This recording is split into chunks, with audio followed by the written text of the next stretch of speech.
I took like 6 years off before going to grad school, which is a pretty long time. So I took my time in deciding that I wanted to be a therapist. I don't know, it's me. What was the holdup for you? Ooh, screw you. Uh, We don't have to do it. You could say no at any point no, in time. no, the holdups are important. All right, this is now the third time we have a professional on the podcast. I'm super excited. This is a long time coming, by the way. We've planned this for since the infancy of the podcast, which was to have you on, and so now that we kind of get this set up, it's super cool because I've gotten the ability to like figure out how I wanted to ask more questions to professionals. So without further ado, Mary Faith Vaughan, licensed professional counselor. Welcome aboard. Thank you. I do want to ask. I always like to go through like what was it like for you growing up, and so well, first of all, how do we know each other? I've known you through. I used to work with your husband, and it was funny. Just over the events, I started finding out. I started kind of like going through my research of therapy, and then started going through therapy myself. And then I found out that I had heard that you were going to study that, and that was going to be your job. So it was like, oh man, maybe we can have you on. And so to finally got it. I don't know if you were you still going through your courses at the time when like 3 years ago, let's say Yeah, 3 years ago. So then probably wouldn't have been the best time anyway, right? right. So can you tell me a little bit about what it was like for you growing up as a kid? How many siblings did you have?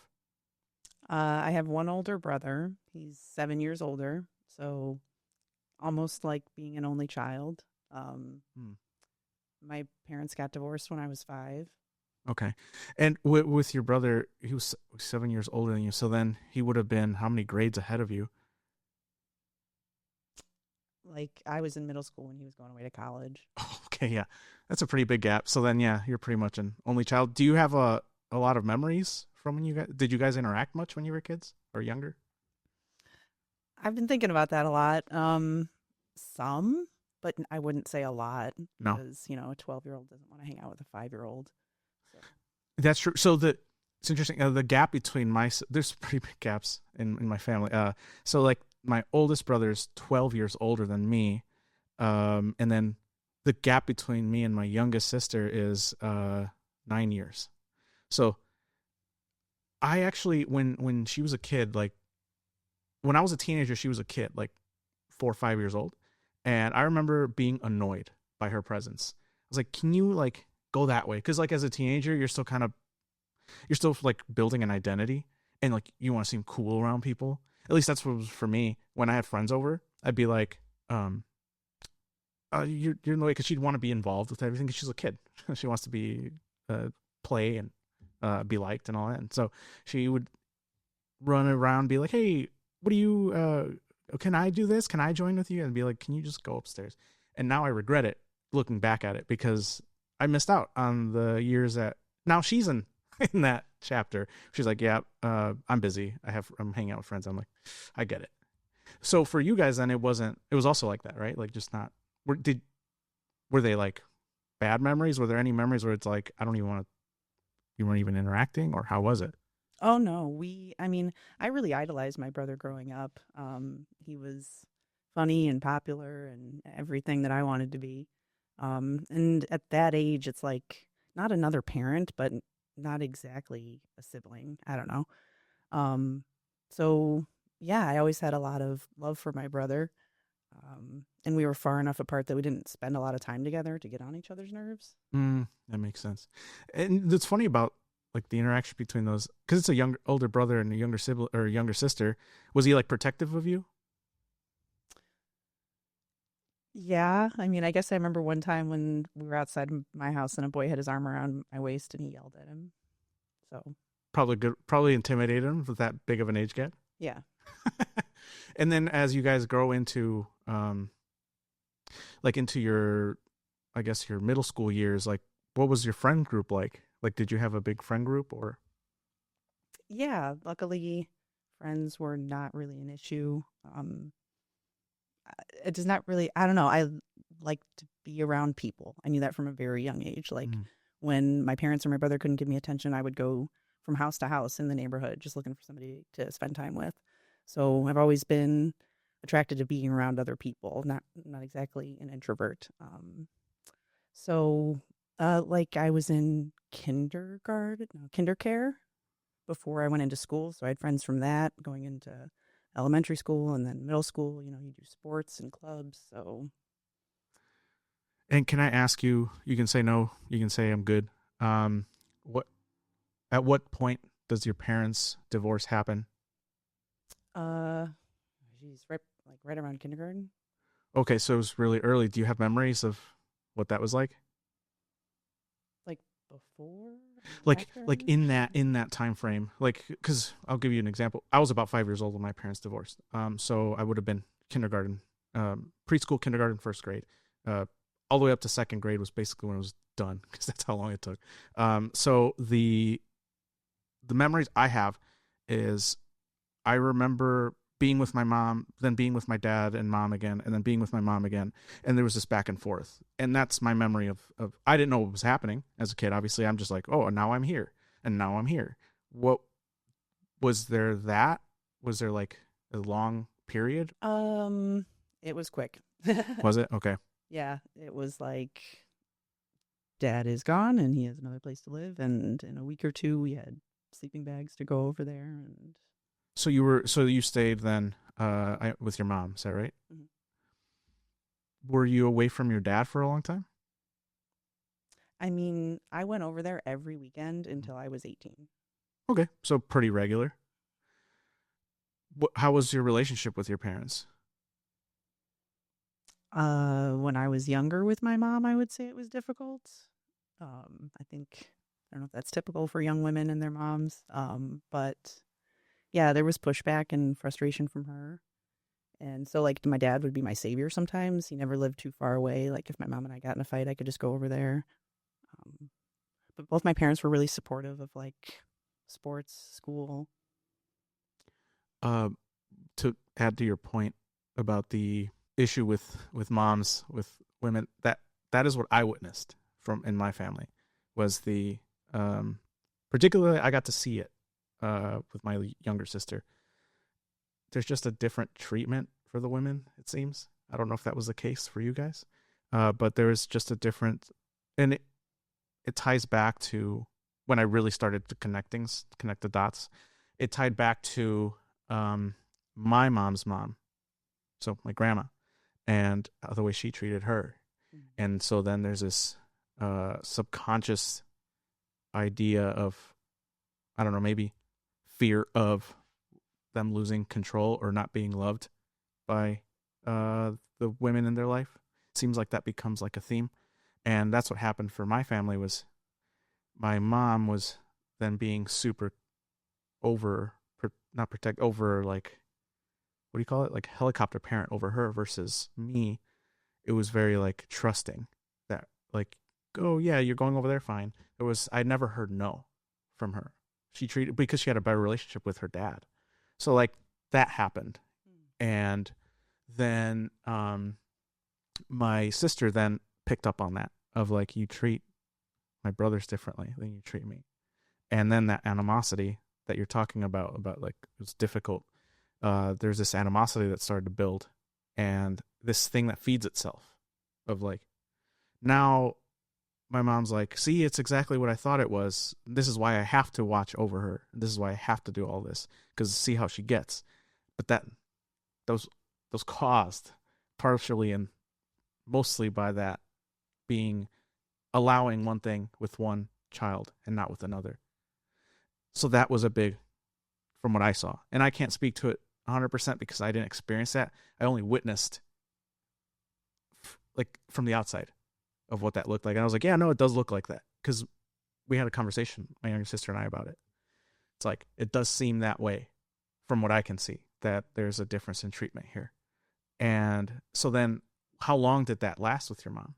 Like, were you guys, I'm assuming at some point are you guys still having issues, or are you? No, my mom is great. When I went away to college, it got better. Okay. Um, But yeah, you know, just getting older and recognizing all the times that your parents are right was important. And we have a super strong relationship now. She's coming over later today. Oh, good. And that's the cool thing about adulthood. This is how I see it. Maybe you can correct me. I see it as like, well, it's really the only way I could see it to do it, to pursue a healthier relationship with my parents, which was we're on the same playing field. We're all adults now. We're all living our life. They're just other people in this world. Like they're my parents biologically, but at this point, they really don't have a lot of say in my life. And so then if I'm going to have a different outcome or try to come up with a different outcome of now that the tables have turned about how I can treat my parents, because there's really equal playing fields here, because if I want to, I can just not go and visit my family. I can just stop talking to my parents and be like, nope, I'm cutting you off. But if I want to do things differently, do I want to repeat what was done to me to them and say, well, now the tables have turned, you'll feel what I felt? Or as an adult, do I want to not do what they did? And that means sacrificing pride for healing.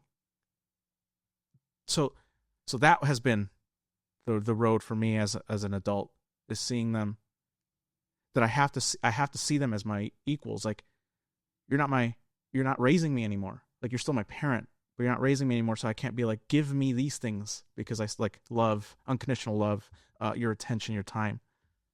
That's the stuff that I don't. Maybe you can give me some insight on that one. That'd be more maybe your expertise on that. What do you think? Once you become an adult, do you think that the lens changes of like how I have control of how I treat my parents now versus they had control of how they treated me as a kid? Do you think that dynamic, in order for you to have a healthier relationship with them, do you think it helps to see it that way to heal? To try to make a different choice? Sure. If you don't like what they did, then making a different choice, I think, is the healthiest option. But you're saying there's like a hit to your pride there?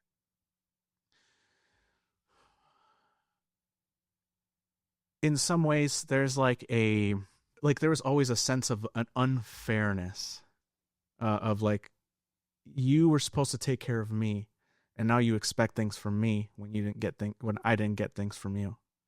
And that's the feeling of like, I guess, pride having to swallow. Of the, okay, so now that I have figured it out for myself, right? Like, I have figured out my path, and regardless of the negative things that happened, I had to grow up quickly and figure things out on my own. And now that I've figured things out, I'm expected to give you things that you didn't give me. That's the pride. I don't know. That's a question. I don't really know if is that what it is? I think it's supernatural and common to have the first urge to be vindictive. I'm going to do what you did. You know what? Tit for tat. Here we go. And I kind of think of that as like the first thought. And I oftentimes say, go with the second thought with a lot of things, because your first thought isn't always the healthiest. A more mature, developmentally appropriate as you become an adult, like, do you want to be vindictive? Is that the kind of person you want to be? Or do you want to show love regardless of the fact that they weren't able to show love? Yeah, that's fair. That's definitely an approach that is helpful. Yeah. Thank you. That answers my question. That was mostly what I was interested in, your perspective there. Moving on. What were your teenage years like? Were they very volatile? What was it? When do you think you found your personality? Wow. I don't know. I think it's always developing. There's some schools of thought that don't even believe in a personality because we're different in every situation. Oh, yeah. High school was a pretty mixed bag. Had a really good time for part of it. Kind of sad to say that I was a bully kind of as a younger person. Me too. Out of insecurity. Mm-hmm. But I had a medical condition in high school that caused me to gain a lot of weight and like look physically different. And then I started getting bullied. And I think that was actually really important to become a kinder, more empathetic person. Um, but I don't know. High school, and I started playing sports and then figured out I wasn't good enough at sports for anyone to pay for me to go to school. So I got a job really early. Also, my mom was a big push in that. She was like, "You want a lot of stuff. You should probably get a job." Um, but I don't know. High school was a fine time for me. Where do you think those insecurities came from? Confusion. I think the more I've thought about it, I wish the adults in my life had asked me more questions.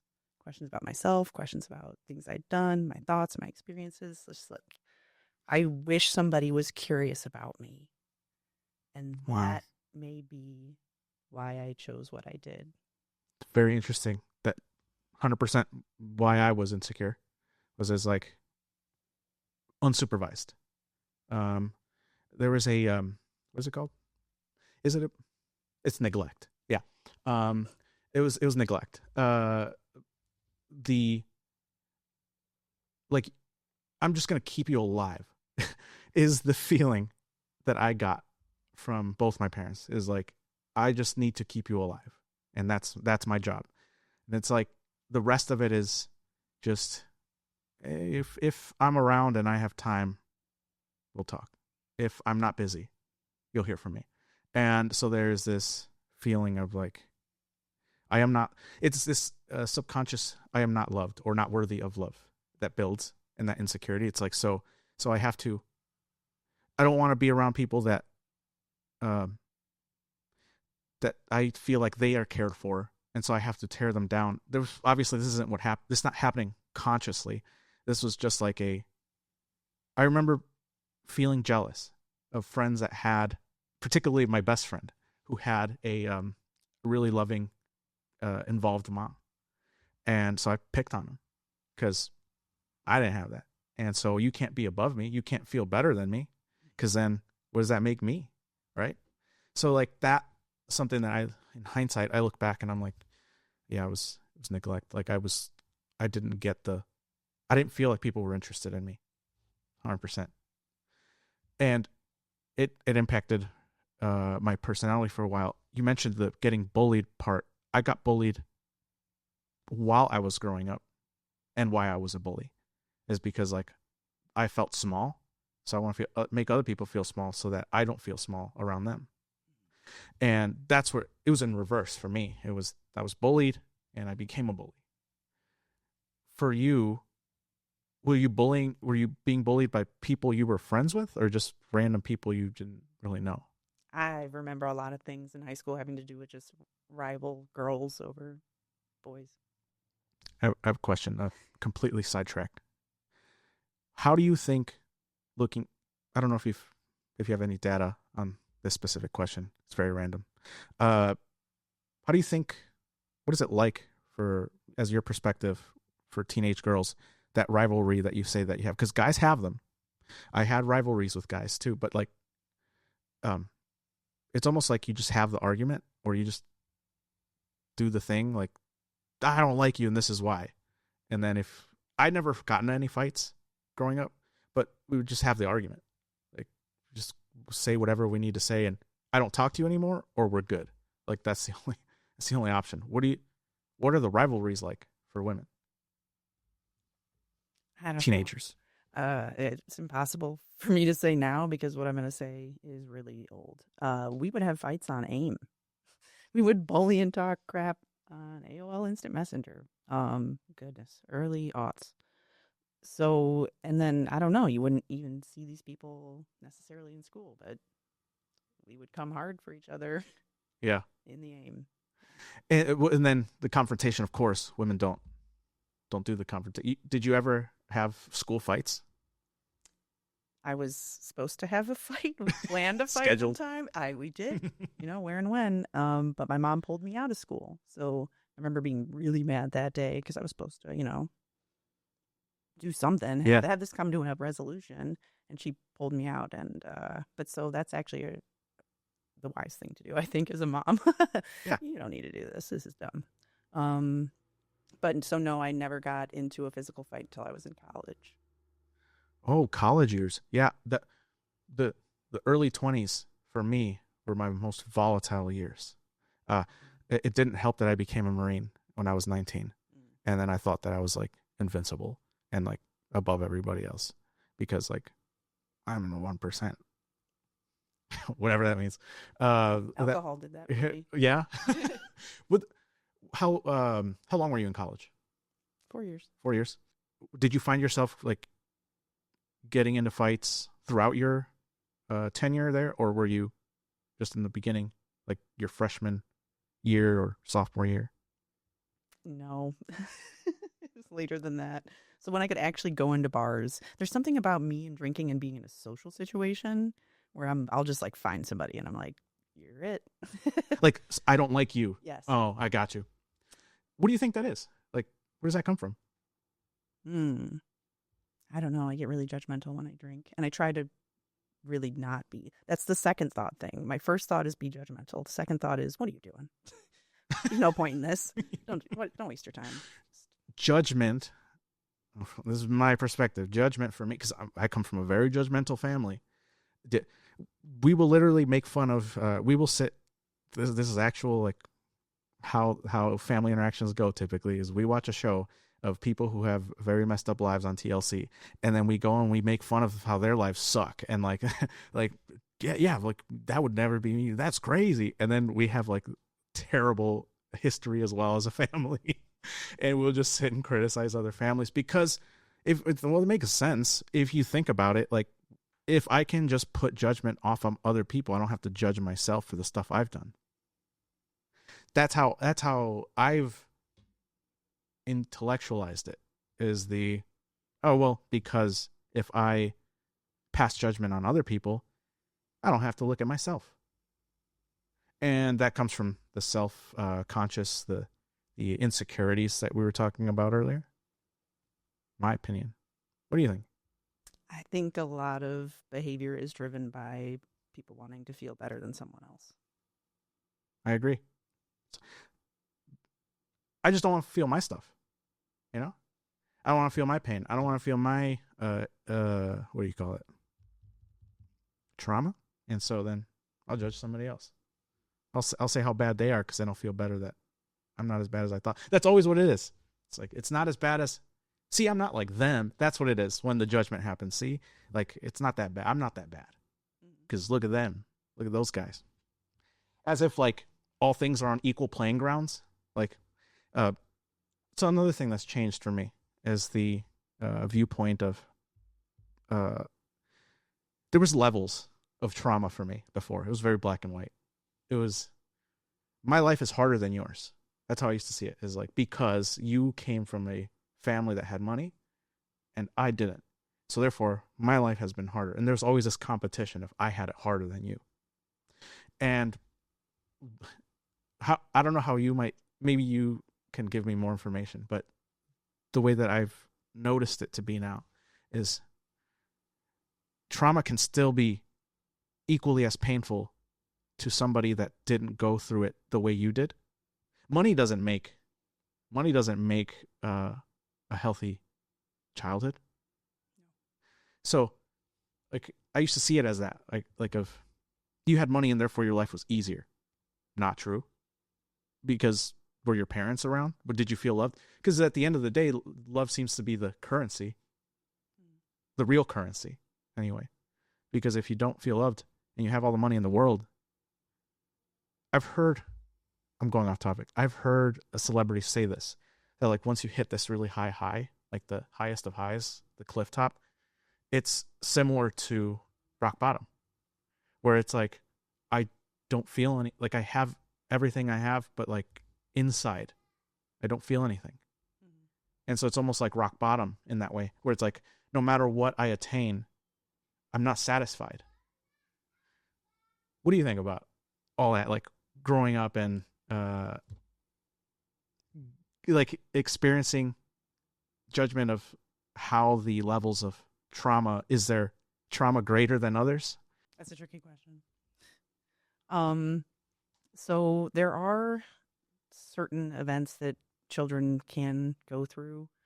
Um, a lot of people assume the worst would be the abuses, but I think um, the neglect is really damaging to a person's value. And honestly, I think every person struggles with self worth just as a human.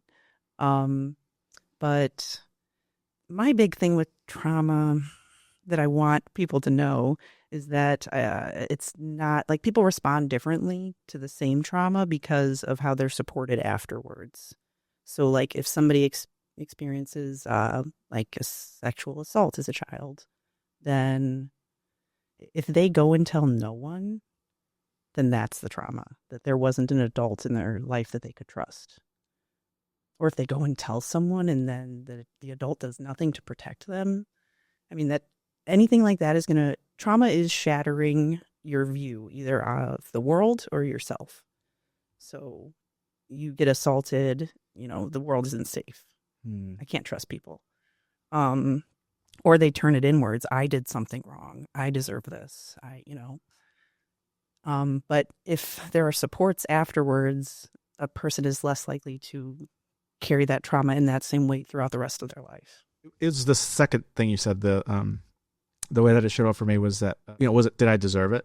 Was it what did I do wrong? That was the question. What did I do wrong? What about you? Yeah, what about me? Mm-hmm. And I turned it inwards, and so that my defense to that, my survival tool, if you will, was to turn it out to the world, to be like, this is your fault, and to verbalize that when internally I was saying this is my fault, and I didn't want that to be true. So out of fear, you go, this is your fault, and there's pointing of like, this is your fault, this is your fault.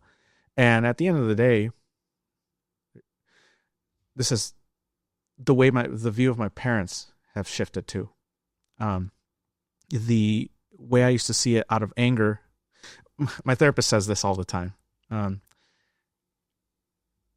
Like, we want to feel anger, but that's not the real emotion. The real emotion, the reason why you feel angry is that's like a mask. It's a mask for sadness.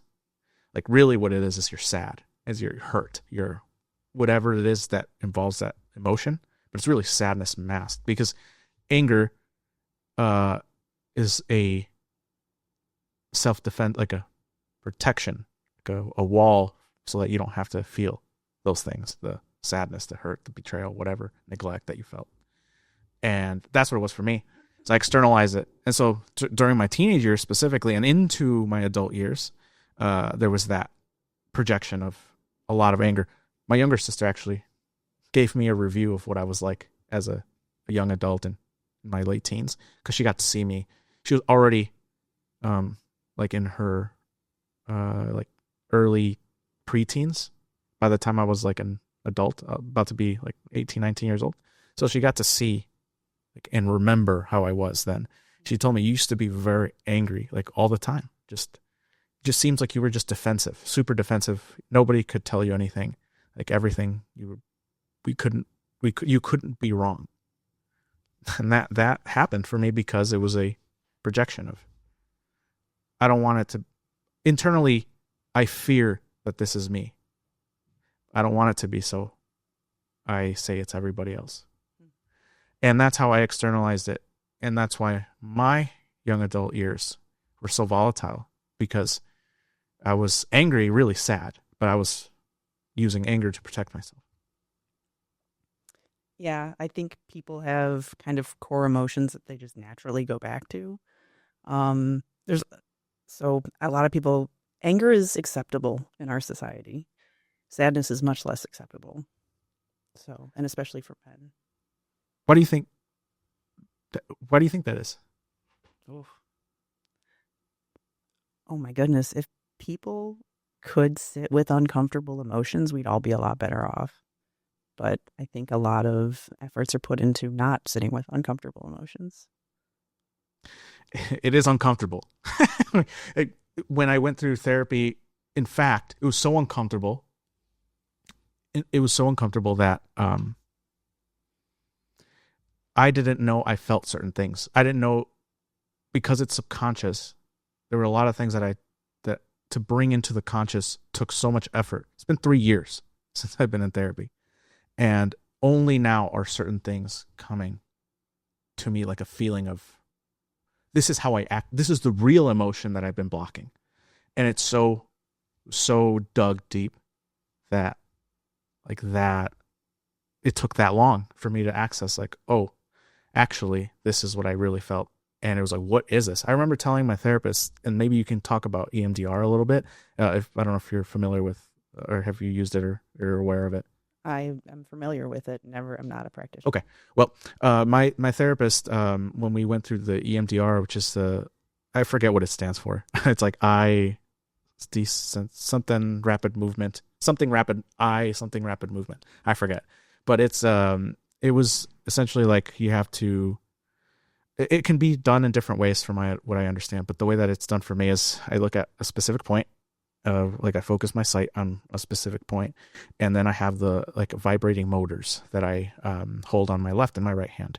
And as we go through the memory, whatever memory it is that I can remember to be traumatic, we go through that, and then I talk my way through that memory, and basically I get to I go back to it, but then get to experience feelings that I didn't before, and it's only through that I could even start to feel what I didn't as a kid, or what I learned to block.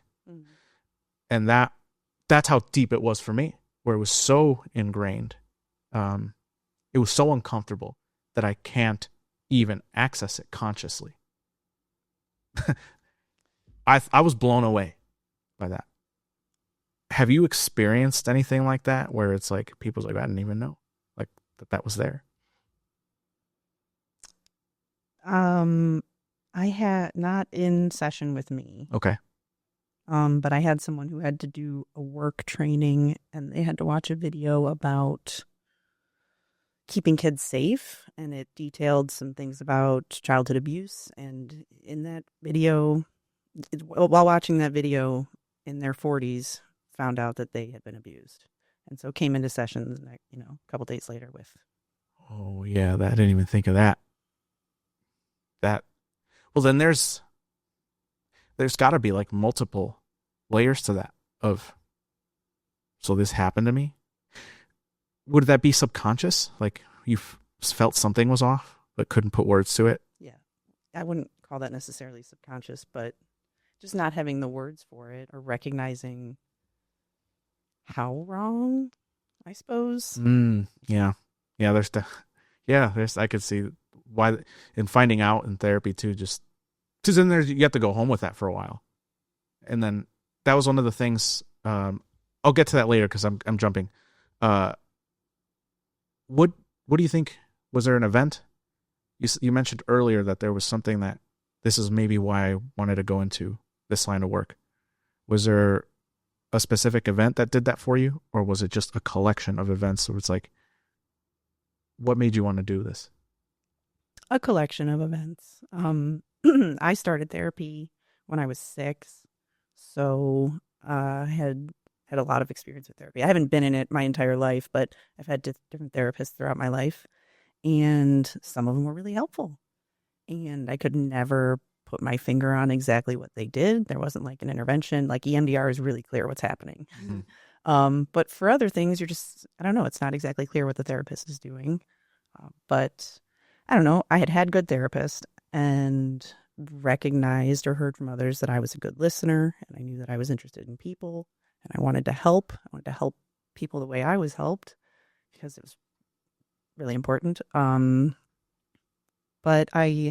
So after I graduated my undergrad, I took like 6 years off before going to grad school, which is a pretty long time. So I took my time in deciding that I wanted to be a therapist. I don't know, it's me.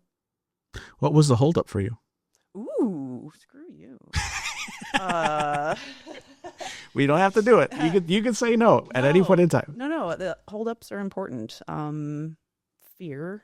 I told myself for a long time after undergrad that I didn't want any more student loans, which is true. But I'm not sure. I didn't have a mentor. I actually having a mentor helped me decide. But, I was just kind of aimless. And I don't regret the time because what I was doing during that time was still like in the same helping vein. I was a case manager for adults with disabilities. So I got to meet a lot of professionals, counselors, other helpers, and like learn what I could do. And after I got to see all of that, I was like, yeah, counselor. I mean, when did you find you said that you didn't have the counselor or your mentor. Where did you find one? Kind of just chance. I don't know. I was in a department and then the department had retired and a new person came in. So, I mean, she got the same degree from the same school. So she was all on board with me doing that. And really just by chance that somebody came into my work life that could do that. I want to talk about the different experiences in therapy because you said you had different therapists, and I'm sure you met some that were helpful and some that maybe weren't as helpful. I just got lucky. That's all I can say. I got really lucky that my therapist was exactly qualified for everything that I'm still to this day needing to go through to help me heal is something that she was qualified to do. It's just by chance because let's talk about the time frame. When I got matched with my therapist, it was at a time in which it was 2021 or late 21, maybe early 22, but it was still in that time frame, the pre or the post COVID dilemma where mental health came to the forefront, I think, during that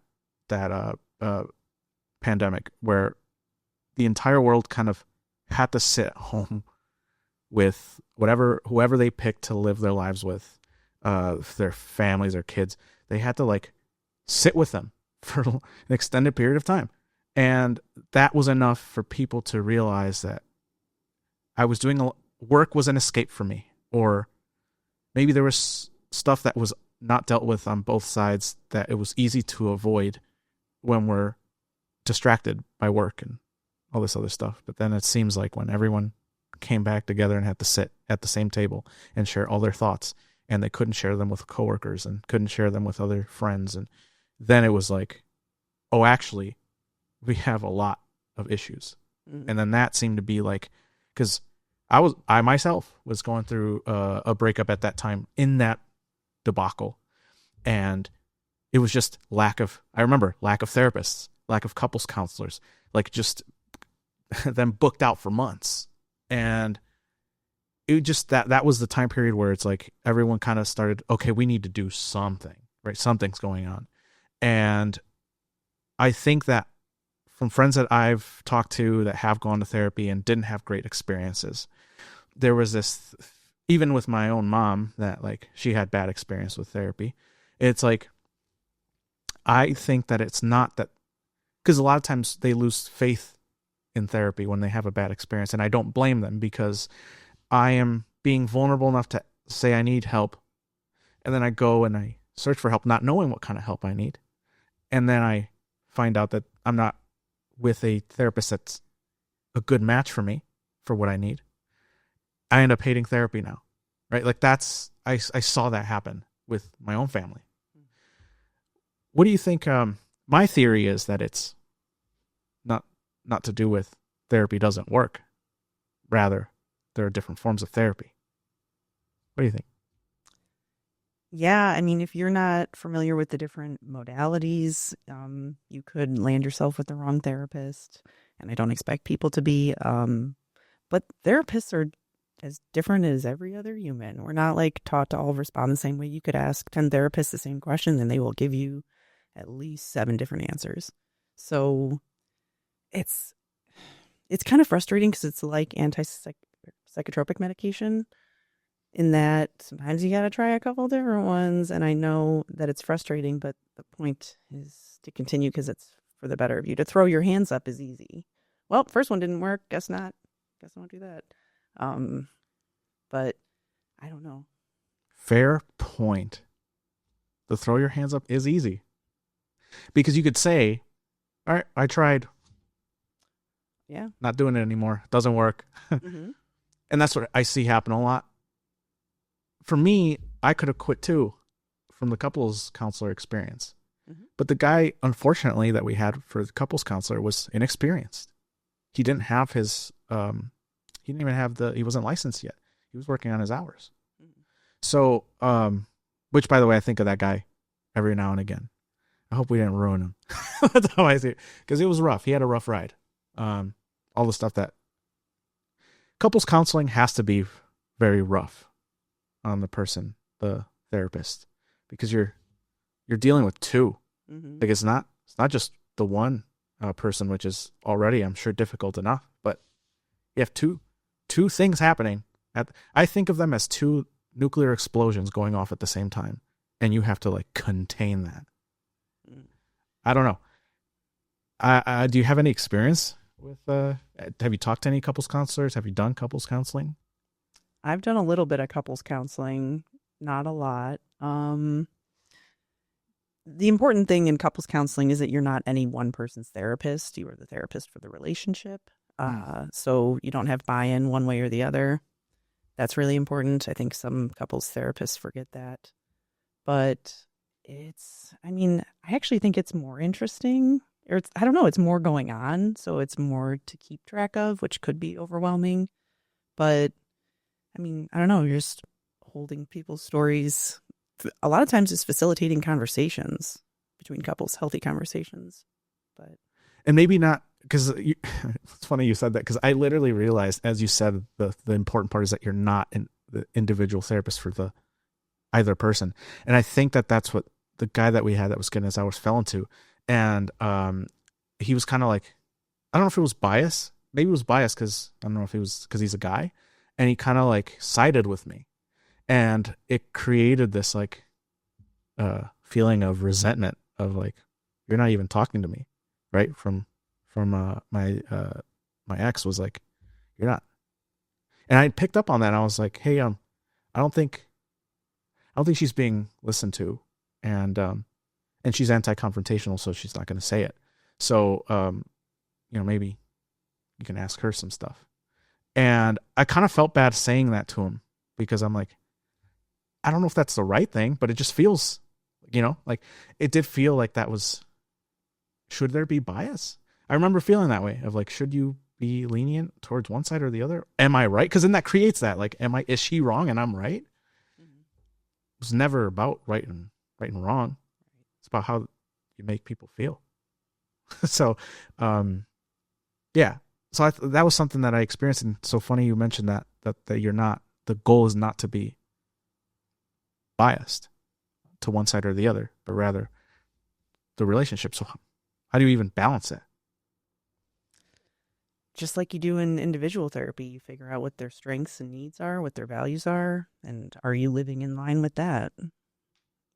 Interesting. A lot of therapy is just holding up a mirror. You said you wanted this, and you're doing this. It was that. It was that for me. It was the. I remember being upset with my therapist at one point because she wasn't giving me answers. I thought you know more than me. Like in terms of, you have answers I don't about my life, about me. That's not true at all. That's, in fact, it's not. She's like, I'm not going to fix you. You're going to fix you. Like, that's the, I remember one time she laughed. She's like, that's not how it works. She's like, you have the answers. It's you who knows what's best for you. It's like, I'm just here to listen to you and see what it is that you have going on in your mind. And maybe some things come up on there that I go, oh, let's ask more about that because it might be that. And so I have ideas about what it is that I think it might be. And so we figure it out while we're having that conversation of which way is it for you though? Mm-hmm. And that's how it was. I figured stuff out when I was in therapy she was just not even just the ears, because she was also the, she used like tools to help. I don't know what the right word is. She helped me pry at it. I don't know how else to describe it. Like, I would not have been able to pry at it because I didn't know this was a thing. Does that make sense? Am I making any sense at all? Your therapist might call it processing. processing the issue. Yeah. Hey, see, this is why they pay you the big bucks, you know. But that's something that I found that it was nothing to do with her giving me answers. You want to talk about expectations versus reality? Please. That's a big one. A lot of people come in thinking, all right, I'll maybe do a very little bit of talking and then you'll tell me what to do and then I'll do that and then everything will be better. But that's not therapy at all. It's a lot of getting to know the person and, like I said, finding out all these things about them and seeing if they're living in line with their values. A lot of people get into it because they were the friend that everyone went to for advice. I hear that a lot. Heard it a lot in my cohort, hear it a lot now interviewing people. And while that might demonstrate that you're a good listener, therapy isn't about advice. It's exactly what your therapist does. It's, just holding up that mirror, maybe pointing out patterns. Did you know you do this? Do you want to keep doing that? Because a lot of times we just engage in unhealthy patterns because it's familiar. But it's not advice. And if your therapist were to tell you what to do, there's no good outcome to that. Either they tell you what to do and you do it and it goes well. Mm-hmm. And now are you feeling like you have independence and autonomy, or are you feeling like you need to go back to your therapist to find all the right answers? Or they tell you what to do and then you don't do it, and then your therapist might resent you.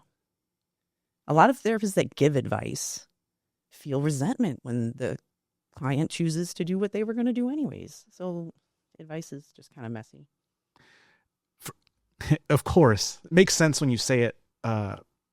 Logically, it makes sense to me that, therapists are people. So they're going to have people-like reactions. But I don't know why, it's like, I didn't even consider that, like the stealing your autonomy. Yeah. Yeah. Like I didn't even consider that was a possibility of of course, like when you mentioned about the advice thing. For me, a lot of people came to me for advice when I was younger. Like, oh, what do you like? I'm dating this person and this is what's happening. And somehow I was like a qualified counselor or something. I was like, yeah, you should probably do that. And it's like, they don't do it. And it's like, why'd you ask me for advice? And I remember being upset about it. So it makes sense. Like if you give advice, it's a way to build resentment. How do you as a therapist handle situations in which you feel has that happened to you? I don't give people advice. Fair. But are there other ways in which you could be resentful to your client?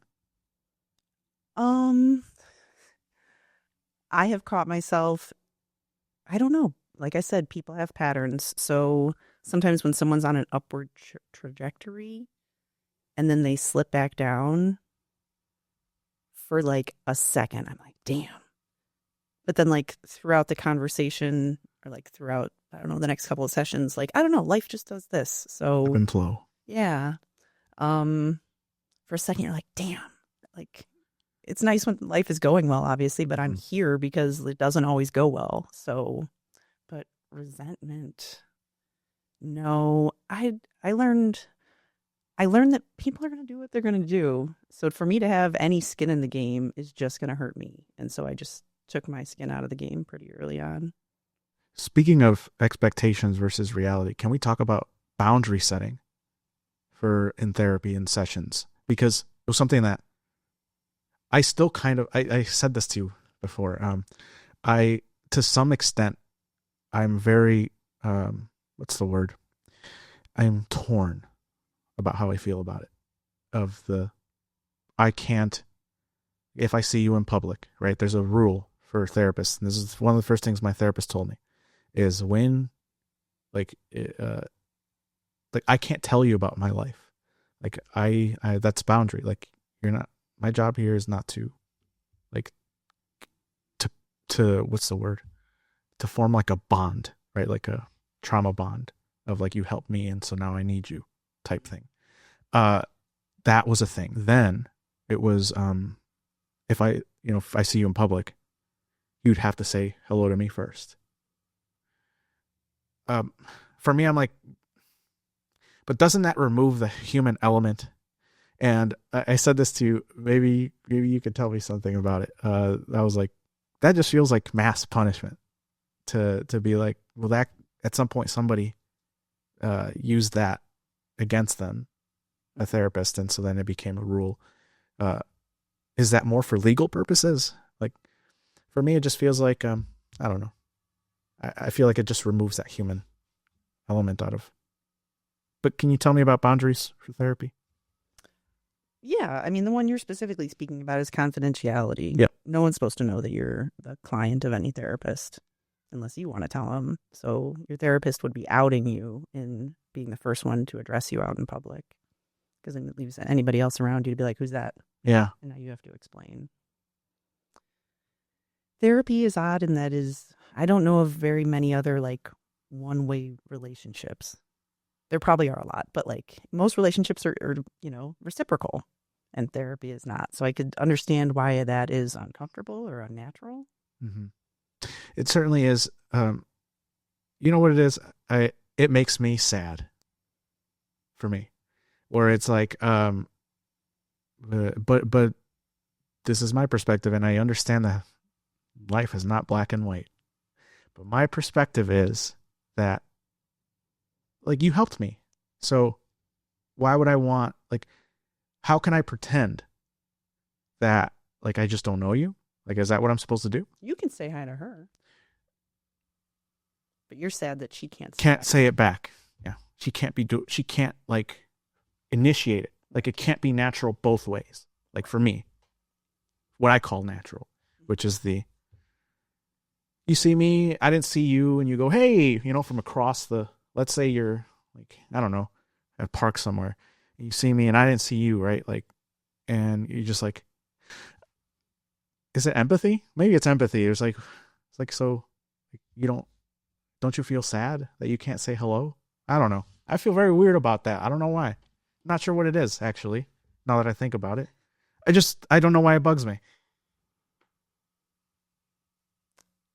I can't think of a person that I've worked with that I'm like, if I were to see them in public, I would have a strong urge to go say hi.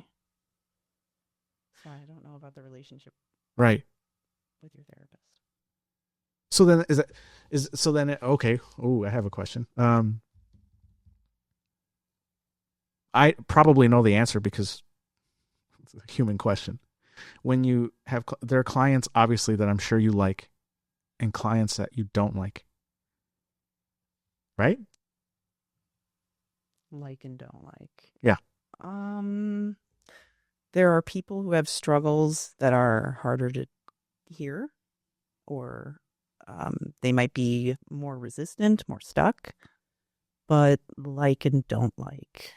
Try not to get into that. I don't know what I'm trying to ask you. Do you form a bond with them?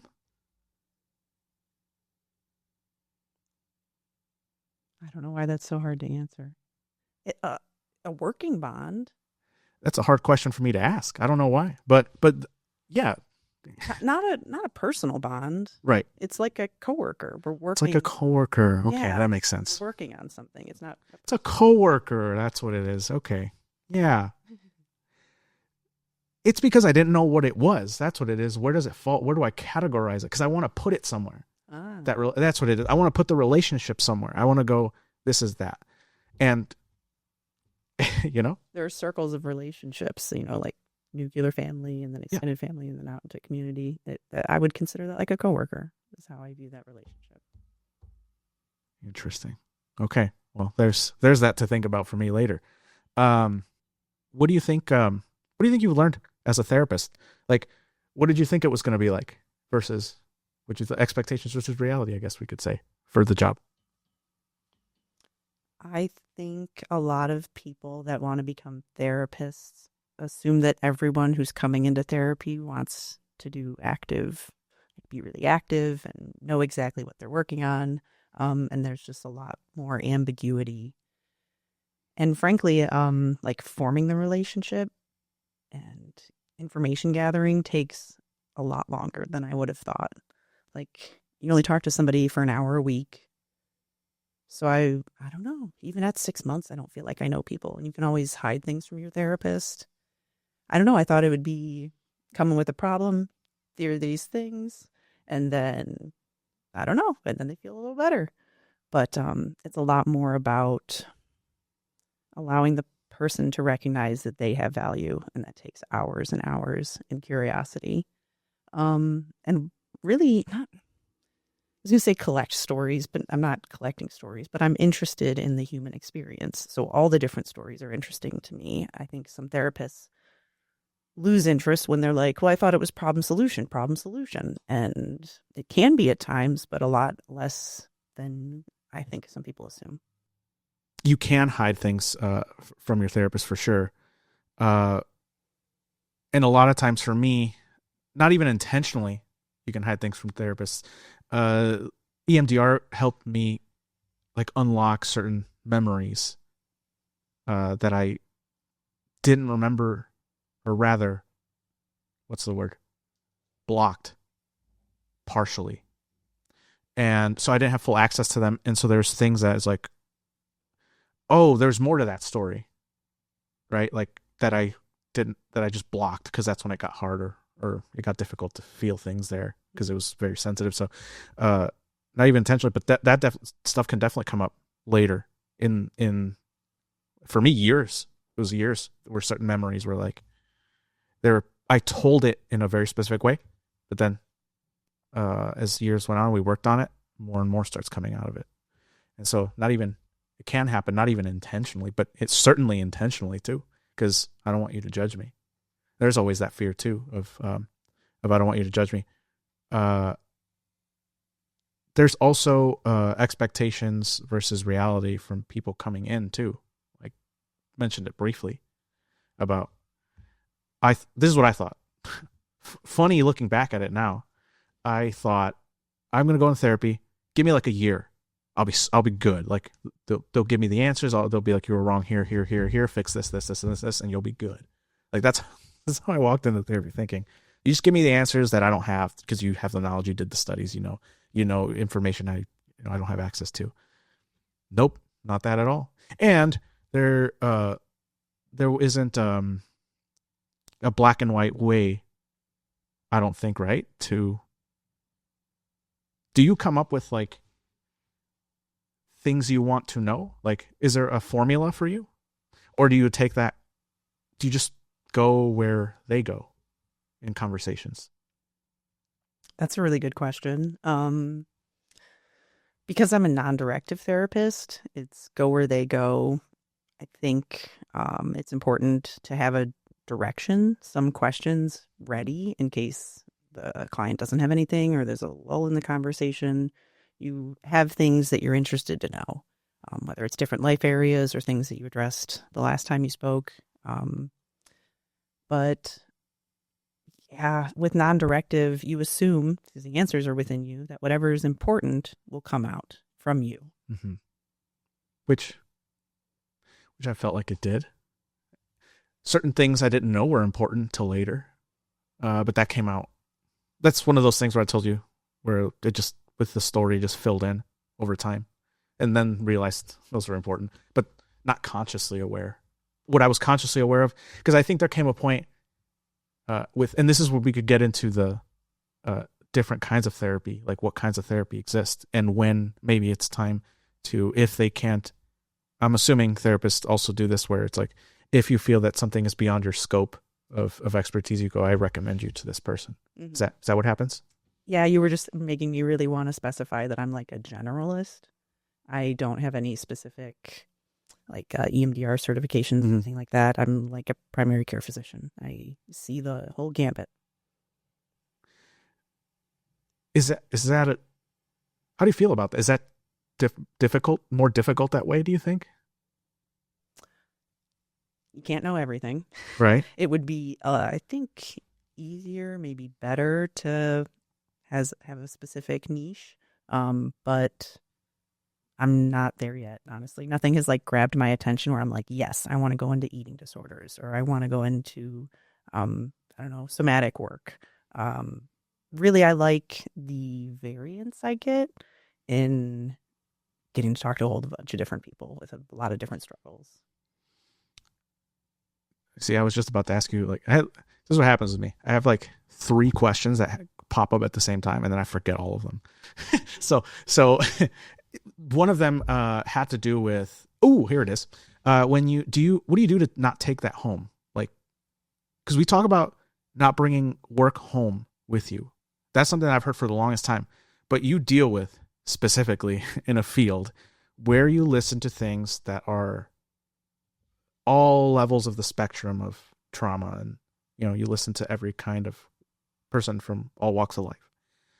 How do you deal with I'm sure some stories have hit you harder than others. How do you not bring it home? I do bring it home. Okay. I think like if I notice that I'm thinking about something at home about work, it's important to journal. Also important to talk to, I don't know, I obviously believe in the value of verbally processing. So you better bet I'm going to verbally process with somebody confidentially, like, no names, no specific things, but I might tell my mom, like, I heard this thing and it's really hard. Mm-hmm. But I'm pretty good at compartmentalizing or letting things just have their time and then be done with it. I don't know, because I see myself as not responsible for any of it. Like, it's their life. I guess that allows me to disconnect.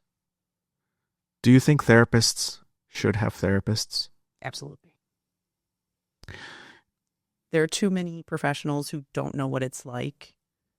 And it's so clear when they get frustrated with clients that they've never been asked to actually change a behavior and maintain that. Because it's really hard. Does that change the dynamic of the relationship? Does it become mentor-mentee when you have a therapist? No, because I kind of wish it would, but I'm not talking about a lot of work. Some work stuff, but not client stuff. Sure. But it's about me. So, and I don't know, I'd like to find a more qualified person to be my therapist. When do you think that happens? Because there comes a point, I'm sure, where you feel like I am not progressing. Does that happen? Yes. How do you make that decision? When you feel stagnation, I would address it with your therapist. And if the therapist feels that they should address it. So you either try different things, or like, as a generalist, I can only take people to a certain point. If we've identified that you have OCD, I'm not going to be the best person to work with you. There is a better professional, and I would, you should refer to that. Speaking of stagnation, once we hit, it's funny because it's almost like when therapists have like different qualifications, like I imagine physically, like I visualize like a chart of like knowledge of that they're using. And then once talk therapy. And then once we hit this like wall, once we reached, like, I told her everything that I could verbalize, that we talked about beginning to end that I can remember, all the way up to my life now. We covered it, talked about it. But then there was like this wall of like, there's nothing newer coming out. And so I think that there's still a lot of work that needs to be done. And this is what I would recommend doing. And she would tell me what it's about. It's EMDR. That's when she brought it up. It's like, it took about a year of talk therapy. So I went through talk therapy for about a year. And then we hit this wall of like, okay, seems like we're just kind of going back. So we're just looping. Mm-hmm. So now we've done as much as we could on in talk therapy. I recommend we move on to this. And so then we went into EMDR. And what was interesting about that is that it's not black and white, in that we hit this, like, think of like a goal line. Have you ever seen like a bar fill up, like just like a goal of something, just and it goes up? That's how I thought it was like. It was like, where it's like, you hit this, okay, I've done everything for talk therapy. Now we move on, we do this thing. And what happened is when we went through EMDR, I took a break for a little while. Stuff happened in life. then we needed to go to talk therapy again before we hit EMDR again. So there's this like ebb and flow of treatments. And sometimes talk therapy is good for a little while and then it stops being effective. And I'm assuming the therapist has to pick up, because I don't think most people will be like, well, maybe you feel it. That's not true. Maybe you do feel it. The individual being visiting the therapist could be like, I don't feel like anything's changing, or I don't feel anything's progressing. And then maybe but that's uncomfortable, right? Like for me, I would think like, especially if I've seen my therapist for a long time, maybe you'd think that you build like a certain level of confidence in that I can tell you exactly how I feel. But it's like, there's always that in the back of my mind, like, I don't know how to word it. It's just, like this, you're going to hurt their feelings. Like that's how I see it, is like, if you say like, yeah, I don't know if I'm making any more progress here, you're going to hurt their feelings. Because your feelings would be hurt? Yeah. Heard that? Okay. They're not you. Well, just to be... No, it's true. It's true. Thank you. It's like you just threw water on me. Like, you're like no. It's true. They aren't you. So just recognize that that's where that feeling is coming from. Yeah. Some will be or might be hurt, but any good one will know already, and probably should have brought it up to you first. It's not offensive. I mean, I recognize that talk therapy is not going to be helpful for everyone in every situation. There are different ways we need to get into our body and into our brain. Talk therapy just can't access, like art therapy, somatic work, EMDR, obviously. And because we're multifaceted people, you might need multifaceted treatment. And like you said, it's not going to be linear. It might be this and at this time, and now I need a little bit of this. But it's really valuable if you as a person are recognizing the changes within yourself and what you need in that moment. And super helpful if you have a professional there that also can see those things. What do you think, when you think about the future, where do you said you weren't sure yet a little bit earlier about specifically, you haven't found a specific route of specialty that you'd want to pursue. So then, maybe do you think the future is you will stay here until you do, in terms of like being the generalist? Yeah. Until something catches my eye. I like the variety I did. Maybe that's what it is then, you know? Mm-hmm. It could be that's where you find your love and stay. And I'd like to say that I think like all therapy comes down to the relationship and how the person provides a space for the client. Just recognizing their value, being non-judgmental. Like, I don't know, they're called basic counseling skills. And they're helpful definitely in the beginning of the relationship, all through the therapeutic relationship, but in all of our relationships. And even a little bit of that done right can help a person start to feel better. There's a few questions I'd like to close with that I ask every guest. But before I do that, is there anything else we didn't talk about you want to talk about? I did want to say at least a thing. Please. Because I recognized how uncomfortable people are with facing difficult feelings. I just want to put it out into the world that no feeling is final. You know, like there will be another feeling. They don't last forever, basically. So even if it's hard, you can sit with a friend who is sad. I know you know that. But it doesn't stay sad. So you can do it, and the bad feeling won't be the last one you have. That's some sound advice. It's almost like you're a professional. I was about to ask you, well, I just asked you one of the questions, which was, where do you see yourself going in the field that you're at? What do you believe your purpose to be?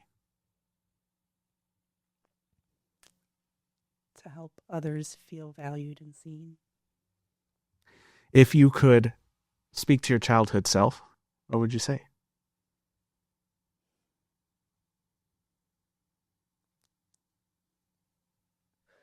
I think um, it's going to be okay.